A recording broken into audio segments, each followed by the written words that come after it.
Jadi itulah kenapa di Alkitab, di Yesaya, di Yeremia, di Yeskiel banyak, sampai perjanjian baru banyak nubuatan-nubuatan tentang nabi palsu, rasul palsu, guru palsu, dan pengajar palsu. Karena nabi palsu, rasul palsu, guru palsu tidak akan bisa melewati pertanyaan-pertanyaan yang diajukan.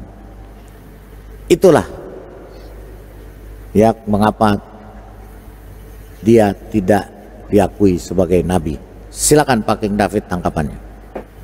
Wow, luar biasa Pak Lidara. Memang jelas kalau menurut saya sendiri berdasarkan data Alkitab bahwa Gabriel itu bukanlah Jibril. Kita bisa lihat aja dari karakter dia menyampaikan kebenaran atau firman Tuhan. Ketika Gabriel itu menyampaikan kebenaran firman Tuhan kepada Zakaria ya, di mana kita melihat waktu itu Zakaria itu kan mendapat giliran jaga untuk membakar ukupan dalam bait Elohim. Lalu tampaklah kepadanya seorang malaikat Tuhan berdiri di sebelah kanan mezbah pembakaran ukupan. Melihat hal itu Zakaria terkejut dan menjadi takut. Ya, Zakaria itu terkejut dan menjadi takut. Tetapi malaikat itu berkata kepadanya, jangan takut. Jelas ya, bukan main cekik orang atau main engkek orang dari belakang sampai nggak bisa napas. Tapi Gabriel itu ciri khasnya itu dia berkata, jangan takut. Lalu dia beritakan maksud kedatangannya itu kepada Zakaria. Tetapi kita melihat ketika Zakaria tidak percaya apa yang malaikat Gabriel ini katakan, ya, Zakaria bilang begini, bagaimanakah aku tahu bahwa hal ini akan terjadi? Sebab aku sudah tua dan istriku sudah lanjut umurnya. Jawab malaikat itu kepadanya, akulah Gabriel yang melayani Elohim, dan aku telah diutus untuk berbicara dengan engkau dan untuk menyampaikan kabar baik ini kepadamu. Sesungguhnya engkau akan menjadi bisu dan tidak dapat berkata sampai kepada hari di mana semuanya ini terjadi, karena engkau tidak percaya akan perkataanku yang akan menyatakan kebenarannya pada waktunya. Bayangkan, seketika itu juga Pak Lidara, Gabriel bisa mengambil satu keputusan untuk membuat Zakaria tidak bisa berbicara atau bisu ketika dia keluar dari bait Elohim itu. Di mana malaikat Gabriel menyampaikan bahwa dia sudah didengar doanya dan istrinya akan melahirkan seorang anak yang diberi nama adalah Yohanes. Tapi dia nggak percaya. Ya, dalam ketakutannya itu malaikat bilang jangan takut. Tetapi ada di tempat lain Gabriel main cekik orang, itu bukan ciri khas Gabriel, itu iblis, itu setan, itu jin. Itu bukan. Ya, kita bisa lihat lagi ketika Gabriel datang kepada Maria. Ya, dia memberitahukan kepada Maria bahwa Maria akan hamil seorang anak laki-laki dan engkau akan memberikan dia nama Yesus. Sebelumnya Gabriel bilang apa? Salam kepada Maria, Shalom. Hai Maria. Dia mengucapkan salam kepada Maria. Dia tidak cekik Marianya.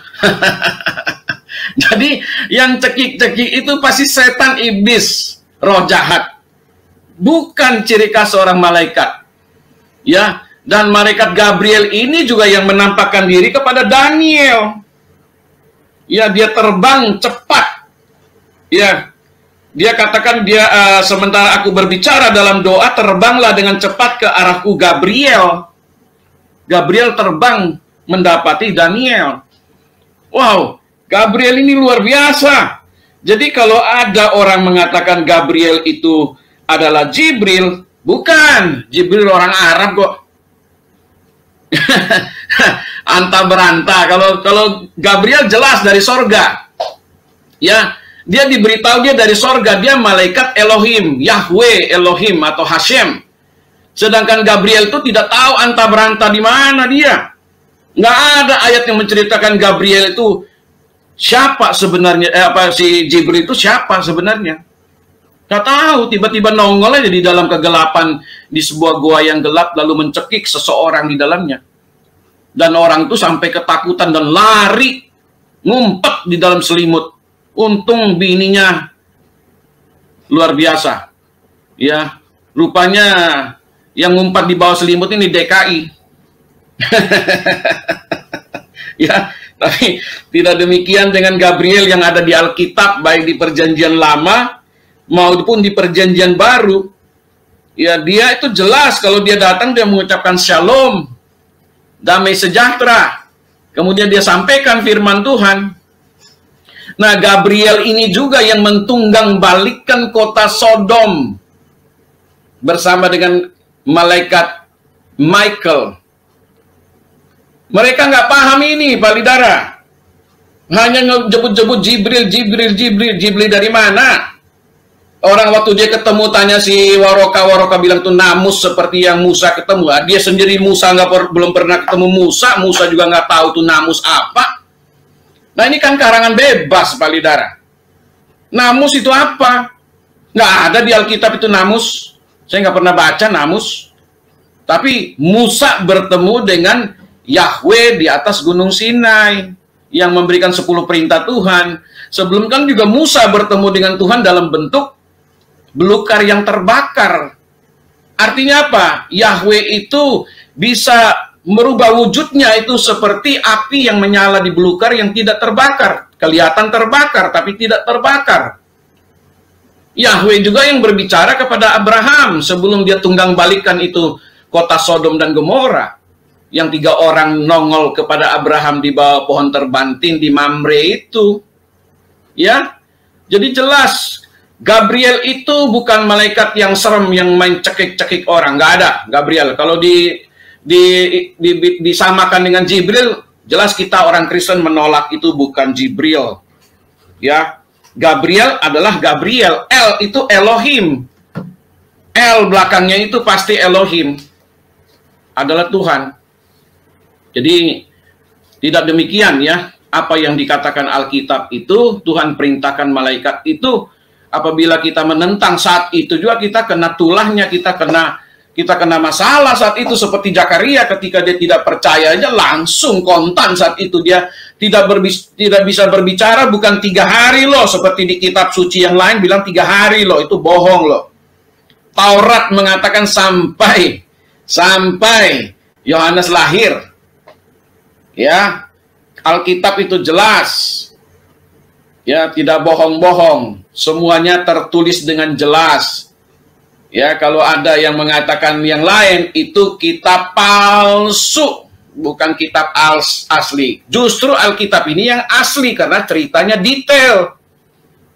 Ceritanya sempurna, runut, beraturan, rapi, tersusun. Itulah Alkitab kita.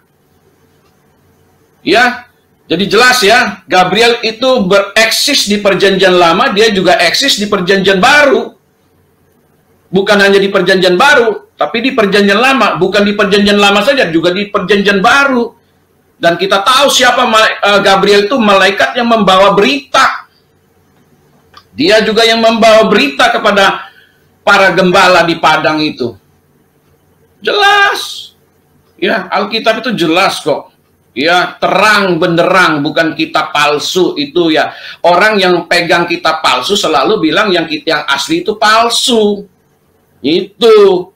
Ya, Alkitab itu ribuan tahun lalu sudah ada dari kitab abad ke-7. Beda. Sudah ada alam semesta ini. Kalau ada yang ngaku-ngaku saya yang menciptakan alam semesta ini, yang mana lagi orang sudah diciptakan oleh Yahweh kok?